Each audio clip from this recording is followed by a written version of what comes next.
আমাদের ঘরে চপ ভাজি আজকে। আর এই দেখো চপ ভাজা হচ্ছে, আর এদিকে দেখো কতগুলো চপ ভাজা হয়েও গেছে বন্ধুরা। তো চলো ভিডিওটা দেখতে থাকো। তো চপগুলো করছি, দেখতেই পাচ্ছ চপগুলো করছি,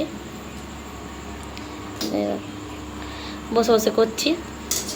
তো চলো দেখতে থাকো বন্ধুরা।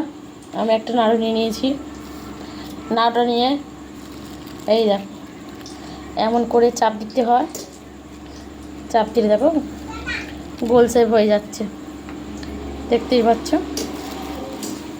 দেখো কি সুন্দর গোল শেপ হয়ে গেল চপের শেপ। তো চলো ভিডিওটা দেখতে থাকো। আর তার সঙ্গে আছে দেখো কুমড়ো ফুলের বড়া, দেখতেই পাচ্ছ একটা হচ্ছে। আর এই দেখো ভাজা হয়ে গেছে, চপ কিন্তু রেডি হয়ে গেছে। তো ভিডিওটি ভালো লাগলে লাইক কমেন্ট শেয়ার করে দিও। আর যেদিনকে আমরা চপ আরেকবার করবো সেদিনকে রেসিপিটা শেয়ার করে দিও। টাটা বন্ধুরা।